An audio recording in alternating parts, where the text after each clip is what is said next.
ரஜினி சாருக்கு, கமல் சாருக்கு, அதுக்கு அடுத்த தலைமுறையில் விஜய் சாருக்கு ஒரு பெரிய பங்கு இருக்குது இல்லையா? இவ்வளோ பெரிய கலெக்ஷன். ஸோ அந்த படம் முடங்கி இருக்கிறதன் மூலமாக எல்லாருமே சினிமாவை காதலிக்கக்கூடிய அத்தனை பேருமே அதை கவலைப்படதான் செய்வாங்க. நான் ஜிப்சின்னு ஒரு படம் நடித்தேன்.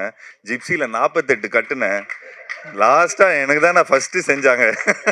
ஒருவேளை அந்த டைலாக்கை எடுக்க சொன்னால் இந்த இந்த குழு எடுப்பாங்களா இல்லை அப்ரோச் பண்ணுவீங்களா? நான் சென்சாரே கிடச்சிச்சுண்ணே நமக்கு. இல்லை நான் சென்சார் கிடச்சது ஓகே. இப்போ என்ன தெரியல இல்லை எடுக்க சொல்ல மாட்டேன். நான் எல்லாத்தையும் எல்லாரும் பார்த்துட்டாங்க படத்தை. வேண்டியப்பட்ட ஆள் பார்த்துட்டாங்க படத்தை. சென்சார் சர்டிஃபிகேட் யூஏ எல்லாம் கொடுத்துட்டாங்க, யூ சர்டிஃபிகேட்லாம் கொடுத்துட்டாங்கன்னு சொன்னீங்க. ஜனநாயகத்துக்கு கொடுக்கலன்றதுனால நீங்கள் சொன்னீங்களா? வணக்கம் ஜீவா சார். சார் நீங்கள் கோவப்படம், சிவாமனது செக்ஸி படத்துலலாம் ரொமான்ஸ் எவ்வளோ நல்லா பண்ணுவீங்கன்னு எல்லாருக்கும் தெரியும். இந்த படத்தில் ஹீரோயினே கிடையாதாமே. இதெல்லாம் ஒரு 70 வயசு 80 வயசில் பண்ணக்கூடிய கேரக்டராச்சே, எப்படி இதில் பண்ணீங்க? அது நீங்களே நான் கிளைமேக்ஸில் ஒரு ட்விஸ்ட் வச்சுருக்கிறேன்னு. அது ஆக்சுவலி படம் நெரேட்டிவே என்னோட வீட்டிலேருந்து தான் ஆரம்பிக்கும். ஸோ அதுலேருந்து அப்படியே கிளைமேக்ஸில் பார்த்துட்டிங்கன்னா ஒரு சர்ப்ரைஸ் ஒன்று இருக்குது. ஸோ கட்ட பிரம்மச்சாரிகள் மாதிரிலாம் நடிக்கலண்ணா, 70 வயசு மாதிரிலாம் நடிக்கலண்ணா. எனக்கும் நாங்களும் ஒரு 90s கிட் மாதிரி கல்யாணமே ஆகாம கஷ்டப்படுற மாதிரி தான் இந்த படத்தில் நடிச்சிருக்கிறோம். அதில் படத்தில் கூட கேட்போம், என்னப்பா அவனுக்கு கல்யாணம்லாம் பண்ணலையா அப்படி. இது ஆக்சுவலி எதுக்கு அந்த பண்ணியிருக்காருன்னா, பார்ட் 2 மாதிரி ஏதாவது எடுக்கிற மாதிரி இருந்துச்சுன்னா அங்கேருந்து வேற மாதிரி கண்டினியூ ஆகிற மாதிரி இருக்கும்னு நினைக்கிறேன். ஜீவா சார், படத்தில் ஒரு டைலாக் வருது. வந்துட்டீங்களா? ஒரு மாதத்துக்கு முன்னாடி அது ஒரு ட்ரெண்டிங் ட்ரோல் பண்ணியிருந்தாங்க. அந்த டைலாக் பேசும்போது உங்களுக்கு என்ன தோணுச்சு? ஸ்க்ரீனில் பார்க்கும்போது என்ன தோணுச்சு? ஆக்சுவலி பேசும்போது கொஞ்சம் தெரியாமல் தான் பேசிட்டேன். அதுக்கப்புறம் ஸ்க்ரீனில் வந்தோன்னே நிறைய பேர் ஃபோன் பண்ணி கேட்க, என்ன சார் இப்படி பேசிட்டீங்க, என்ன சார் இப்படி பேசிட்டீங்கன்னு நிறைய பேர் கேட்டாங்க. நான் சொன்னேன், படத்தில் சுச்சுவேஷன் அந்த மாதிரி அமைஞ்சிருக்குங்க. ஸோ அந்த மாதிரி அந்த கரெக்டான அமைஞ்சிடுச்சு. அது வரும்போது எனக்கு கொஞ்சம் நல்லா தேட்டரில் அது கொஞ்சம் என்டர்டெய்னிங்காக இருக்கும். ஒருவேளை அந்த டைலாக்கை எடுக்க சொன்னால் இந்த இந்த குழு எடுப்பாங்களா இல்லை அப்ரோச் பண்ணுவீங்களா? நான் சென்சாரே கிடச்சிச்சுண்ணே நமக்கு. இல்லை நான் சென்சார் கிடச்சது ஓகே. இப்போ என்ன தெரியல இல்லை எடுக்க சொல்ல மாட்டேன். நான் எல்லாத்தையும் எல்லாரும் பார்த்துட்டாங்க படத்தை. வேண்டியப்பட்ட ஆள் பார்த்துட்டாங்க படத்தை. ஜீவண்ணே, இவரு எசுக்கு பசுக்கா கேட்பாருப்பா இவரு. இல்லை, அது தம்பி ராமையா சார் கிட்ட தான் கேட்கணும். என்னங்கண்ணே? இல்லை, ஃபர்ஸ்ட் நான் உங்களுக்கு ஒரு வாழ்த்து சொல்லிடுறேன். சொல்லுங்க. ஏன்னா ஒரு ஹீரோ சக நடிகர் கீழே துணை நடிகரில் பார்த்தா கூட ஓகே அப்படின்னு இருப்பாங்க. ஆனால் அவங்களையும் மேடை ஏற்றி நீங்கள் அழகு பார்த்ததுக்கு ரொம்ப சந்தோஷமாக இருந்தது. இது நாங்கள் கிரிக்கெட் பிளேயர்ஸுங்க. ஸோ அதனால் ஒரு 11 பேரோடு, இல்லை 11 இல்லை 16 பேரோட தான் போவோம். ஸோ ஒரு ஸ்போர்ட்டி ஆட்டிடியூட் தான் இன்றைக்கி. ஸோ உங்களுக்கு வர படங்களில் முதல்ல படத்துடைய பேரை தமிழில் இருக்கிறத இங்கிலீஷில் மாற்றினதுல உங்களுக்கு தான் மிகப்பெரிய ஹிட்டு அடிச்சுது. SMS அப்படின்ட்டு ஸ்டார்ட் பண்ணீங்க. அதே போல் இதுலேயும் ட்ரிபிள் T எடுத்துகிட்டு வந்திருக்காங்க. ஸோ இந்த கான்செப்ட் உங்கள் தலைமையில் வந்ததா? இல்லை, இது பியூராக முத்து அவரோட இதுதான். இப்போ ஏன்னா கொஞ்சம் கட்சி பேர் எல்லாமே கொஞ்சம் இந்த மாதிரி 3 எழுத்தில் இருக்குல்ல. ஸோ அந்த மாதிரி இது கொஞ்சம் இந்த சம்மந்தப்பட்ட ஒரு படம். இந்த படத்தில் நான் ஒரு ஊராட்சி தலைவராக நடிக்கிறேன். ஸோ அதில் சரி, ஊர் பக்கம்லாம் போனீங்கன்னா இந்த மாதிரி ஷார்ட் ஃபார்ம்ஸில் தானே கூப்பிடுவாங்க. ஸோ அந்த பேஸ் பண்ணி தான் எடுத்தாங்க. அது இல்லாமல் இன்டர்நெட்டில் டைப் பண்ணுறதுக்கு ஈஸியாக இருக்கும். ட்ரிபிள் T அப்படின்னு அடித்தா உடனே அது வந்துடுது. So SMS triple T. இப்போ அடுத்த படம் கூட ஜாலியாக இருந்த ஒருத்தன். ஸோ அந்த ஒரு இதில் தான் நாங்கள் பண்ணியிருந்தோம். தம்பி ராமையா சார், நன்றி. இப்போ பேசும்பொழுது நீங்கள் சொன்னீங்க, எங்களுக்கு சென்சார் சர்டிஃபிகேட் யூஏ எல்லாம் கொடுத்துட்டாங்க, யூ சர்டிஃபிகேட்லாம் கொடுத்துட்டாங்கன்னு சொன்னீங்க. ஜனநாயகத்துக்கு கொடுக்கலன்றதுனால நீங்கள் சொன்னீங்களா? அப்பா, அது எப்பேற்பட்ட படம், உலகம் முழுக்க எதிர்பார்த்துட்டு இருக்கக்கூடிய தம்பி தான் மேடை சொல்லிட்டாங்களே. ஸோ எல்லாருமே அது வந்தால் அது எல்லாருக்குமே பொங்கல் தான் இல்லையா? அது மட்டும் இல்லை, இவ்வளோ பெரிய தமிழ் இண்டஸ்ட்ரியினுடைய வியாபாரத்தை மிகப்பெரிய அகலப்படுத்தினதில் ரஜினி சாருக்கு, கமல் சாருக்கு, அதுக்கு அடுத்த தலைமுறையில் விஜய் சாருக்கு ஒரு பெரிய பங்கு இருக்குது இல்லையா? இவ்வளோ பெரிய கலெக்ஷன். ஸோ அந்த படம் முடங்கி இருக்கிறதன் மூலமாக எல்லாருமே சினிமாவை காதலிக்கக்கூடிய அத்தனை பேருமே அதை கவலைப்படதான் செய்வாங்க, யாரும் இல்லையா? நம்மளே கவலைப்படுகிற பொழுது அந்த படத்தில் சம்மந்தப்பட்ட டெக்னீஷியன்ஸு, அதோட சம்மந்தப்பட்ட தம்பி வினோத் டைரக்டர் ஃபீல் பண்ணுவாங்க. ஸோ அது படம் ரிலீஸ் பண்ணக்கூடாதுன்னு சொல்லல, கொஞ்சம் தாழ்த்தி வருது, அவ்வளோதான். பட் அதை அக்செப்ட் பண்ணக்கூடிய அளவுக்கு தான் எல்லாருக்குமே மெச்சூரிட்டி இருக்குது. ஆமாம், ஜனங்களின் நாயகன் அந்த படம் வருகிற பொழுது எல்லோரும் கொண்டாடுவாங்க, அவ்வளோதானே. இது ஜீவா சார் மெயின் போர்ஷனாக நடிக்கிறாரு. ஆனால் டைட்டிலில் உங்கள் பேர் தான் வச்சுருக்காங்க. அதை பற்றி என்ன நினைக்கிறீங்க? எப்படி அப்பா எல்லாருக்கும் மூளையில் இருக்கும், தம்பி உனக்கு நடுவில் இருக்குப்பா. அது இல்லை இது ஒரு நிகழ்வுக்காக நாங்கள் துபாயில் போயிட்டு இருந்தோம். தம்பி முத்துக்குமார், ஹீரோ சார், நாங்கள்லாம் வருகிற பொழுது 2-3 டைட்டில் அங்கே பேசப்பட்டது. தம்பி நிதிஷ் இயக்குனர் எல்லாம் சேர்ந்து. அப்போ என்னதான் மலையாளியாக இருந்தாலும் தமிழில் எந்த பர்டிகுலர் வேர்டு இந்த ரீச் ஆகும் அப்படின்ற பொழுது நீங்களே சொன்னீங்களே, தம்பி ஒரு ஃபார்மேட் போட்டிருக்காரு SMS அப்படின்றது. ஸோ எனது பார்வை ஒரு ரசிகனாக 5-6 வைக்கிற பொழுது ஒரு ஓட்டெடுப்பு நடத்தினார் இந்த படத்தினுடைய தயாரிப்பாளர் கண்ணன் ரவி சார். ஓட்டெடுப்பு நடத்துகிற பொழுது இன்னும் காலத்தை தள்ளி போட்டுக்கிட்டே இருக்காங்க. படைப்பு ரெடி ஆயிடுச்சு. குழந்தை பெற்று 2 வருஷம் ஆச்சு, குழந்தை பேர் வைக்கலடான்னு சொன்ன மாதிரி படைப்பு ரெடி ஆயிடுச்சு. டைட்டிலுக்கு ஒரு விவாதம் ஒரு நள்ளிரவில் நடந்தது.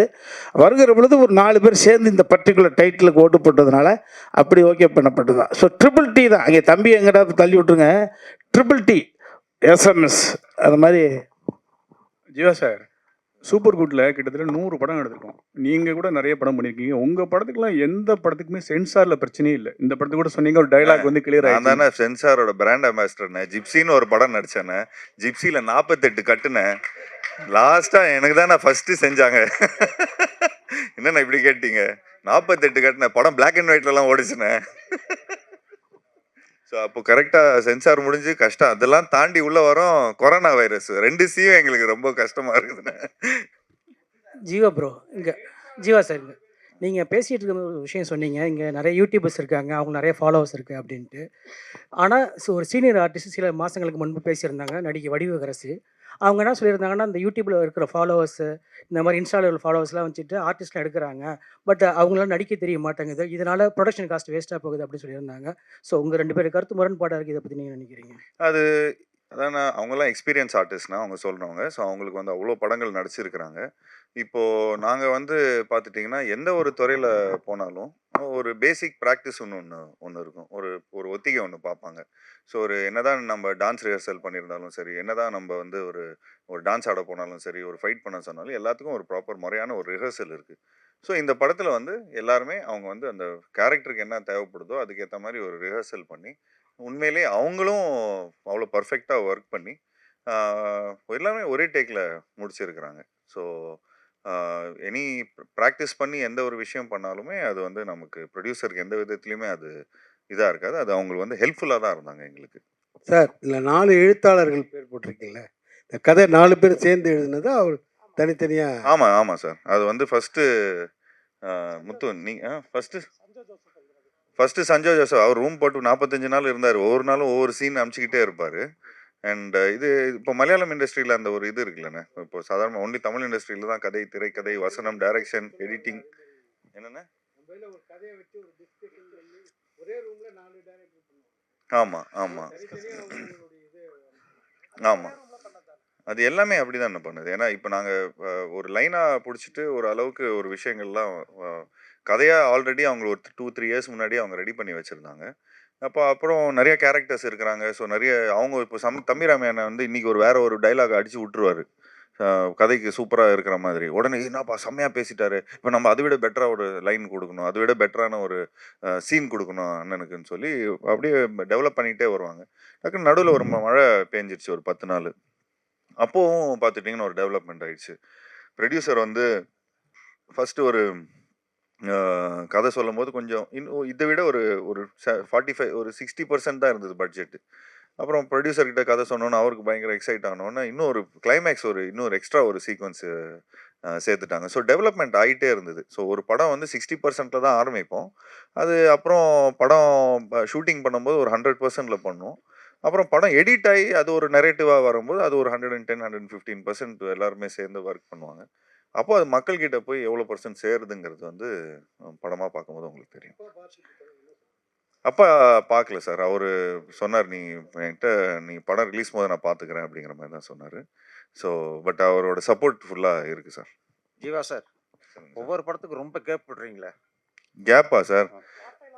இப்போ கேப்பே இல்லாமல் பண்ணுறேன் சார். இப்போ 2026லேருந்து பாருங்கள், சும்மா கேப்பே இல்லாமல் வரும். இதுக்கு ஒரு படம் பண்ணுறோம், இதுக்கப்புறம் ராஜேஷ் சாரோட ஒரு படம் பண்ணுறேன், திரும்ப பிளாக் படத்தோட டைரக்டரோட ஒரு படம் பண்ணுறேன்.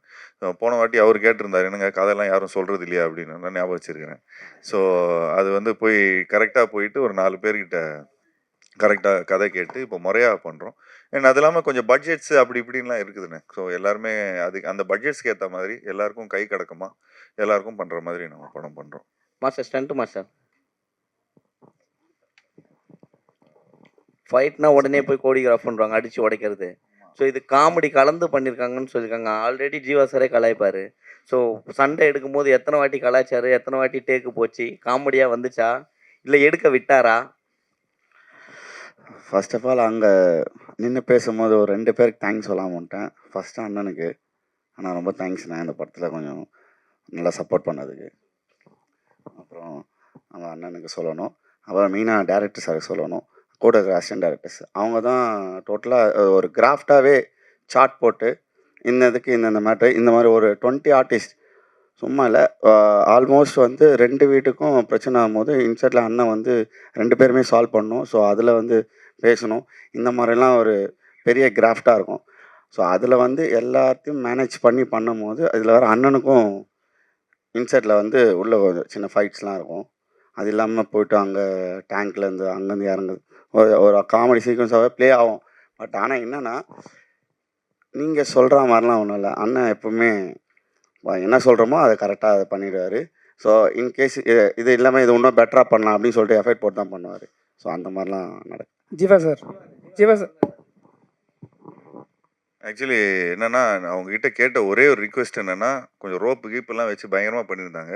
கொஞ்சம் சின்ன பசங்கள்லாம் பார்க்குறாங்க, கொஞ்சம் ஃபிசிக்ஸ்லாம் படிக்கிறாங்க. எட்டி வச்சா வேறு பக்கம் போகக்கூடாது, கரெக்டான ஃபிசிக்ஸில் போய் கீழே விழணும்.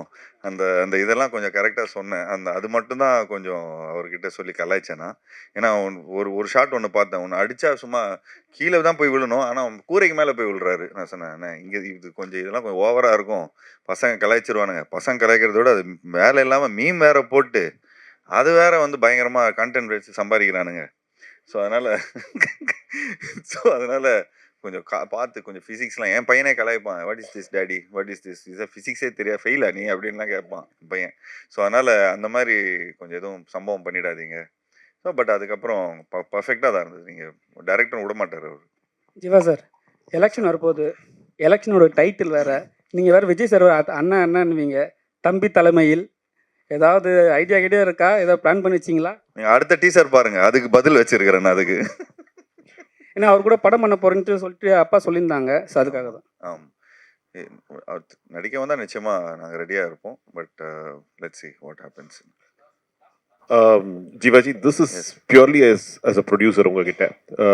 We know you உங்க அப்பா வந்து he is an exceptional producer. அதாவது ரொம்ப சக்ஸஸ்ஃபுல்லாக வந்து ஒரு பிராண்ட் எஸ்டாப்ளிஷ் பண்ணி அதை வந்து அதன் மூலமாக பல குவாலிட்டி ஃபிலிம்ஸ் கொடுத்துருக்காங்க. இப்போ ரீசெண்ட் டைம்ஸில் the complaint that we are hearing is that small films are finding it increasingly difficult அப்படிங்கிறாங்க. ஏன்னா அந்த OTTs have stopped lending a helping hand அப்படிங்கிறது. You understand the problem that I'm referring to. அப்படி இருக்கும்பொழுது நீங்கள் இந்த படத்துக்கு ப்ரொடியூசராகவும் வேலை பார்த்துருக்கீங்கன்னும் பொழுது what is your take on the issue? Do you think the environment is conducive for small films or certain things need to be addressed? If so, what are they? I think the first best thing what we have to understand to make small films or big films is like we have to learn from Malayalam industry, because as a team they all come. எல்லாருமே டீமாக வந்து இப்போ for example இங்கே இருக்கிற ஒரு மலையாள இண்டஸ்ட்ரியிலேருந்து வராங்கன்னா ஒரு ஆக்டராகவும் இருக்கிறாங்க, ஒரு சினிமாட்டோகிராஃபரும் இருக்கிறாங்க, எடிட்டராகவும் இருக்கிறாங்க, ரைட்டராகவும் இருக்கிறாங்க, டைரக்டராகவும் இருக்கிறாங்க. ஸோ ஃபார் எக்ஸாம்பிள் மஞ்சுமெல் பாய்ஸில் நடித்தவங்க எல்லாருமே பார்த்தீங்கன்னா டைரக்டர் ஒரு எடிட்டர் ஒரு ரைட்டர். ஸோ ஐ ஃபீல் இன்னும் இந்த மாதிரி கூட்டமைப்பில் நான் எல்லாருமே கொஞ்சம் கான்ட்ரிபியூட் பண்ணால், இப்போ நான் ஒன்லி ஆக்டிங் தான் பண்ணுவேன், I don't want to two anything else அப்படிங்கிற மாதிரி இருந்தால் இதாகிடும். பிகாஸ் இன்றைக்கி வந்து you need multiple skill set to be in film industry. Because கர்நாடகாவில் கூட நம்ம சூ ஃபேமிலி, அப்புறம் அந்த ரிஷப் ஷெட்டி, அவங்க எல்லாருமே பார்த்துட்டிங்கன்னா தொடர்ந்து ஒரு கூட்டமைப்பில் ஓகே நீ இந்த ஜானரில் பண்ணுறியா, நான் இந்த ஜானரில் பண்ணுறேன். I feel we have to form a community than forming there.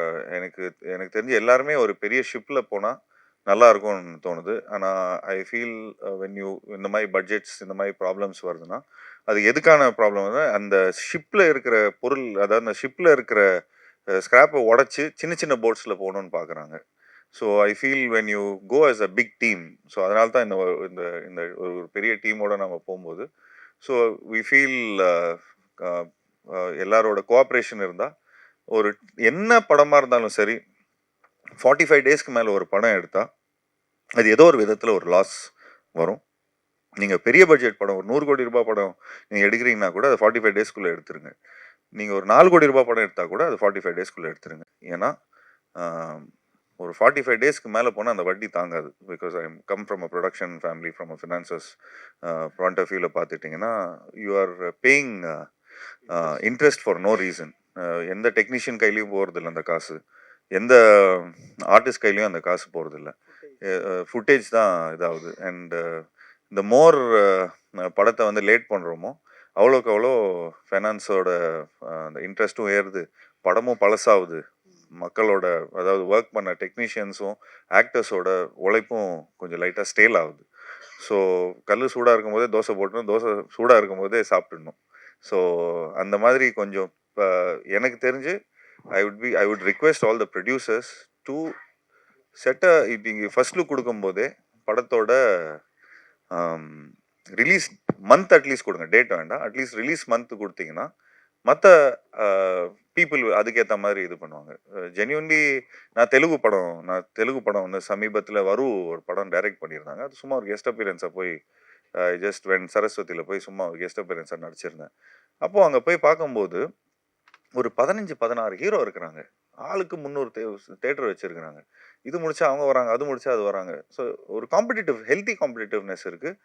But இந்த ரிவர்ஸ் மார்க்கெட்டிங் இல்லை. அங்கே ஒரு படம் நல்லா இருக்குது அப்படின்னா அந்த படம் நல்லா இருக்குப்பா, அந்த ஹீரோ அவங்களோட காம்படிட்டர் கூட சொன்ன அந்த படம் நல்லா இருக்குப்பா போய் பாருங்க அப்படின்னு சொல்கிறாங்க.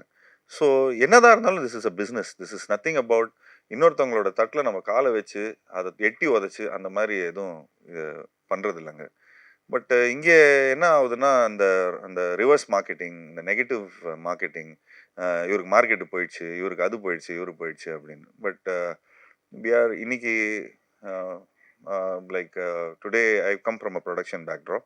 ஸோ இன்றைக்கி வந்து எக்ஸ்பெரிமெண்ட்லான ஃபிலிம் எடுக்கிறதுக்கான கட்டாயத்தில் நானும் இருக்கிறேன். அண்ட் அதே மாதிரி நிறைய டெக்னீஷியன்ஸை இன்ட்ரடியூஸ் பண்ணுற ஒரு ரெஸ்பான்சிபிலிட்டியில் இருக்கேன், புது டைரக்டர்ஸை இன்ட்ரடியூஸ் பண்ணுற ரெஸ்பான்சிபிலிட்டியில் இருக்கிறேன். ஒரு விஷயம் ரொம்ப பெருமையாக ஒரு விஷயம் சொல்லிப்பேன், எனக்கு தெரிஞ்சு நான் தான் இருக்கிறதுலே நான் 45 ஃபிலிம்ஸில் எனக்கு தெரிஞ்சு ஒரு 35 நியூ டைரக்டர்ஸோ I don't know, I might be wrong. So ஒரு I think more than 10 to 15 directors, புது டைரக்டர்ஸை நான் என்னோட ஆக்டிங்கில் நான் இது பண்ணியிருக்கேன். So I tend go behind மார்க்கெட்டில் இருக்கிற டைரக்டரோ மார்க்கெட்டில் இருக்கிற ப்ரொடியூசரோ அவங்க பின்னாடி நான் என்றைக்குமே போனதில்லை.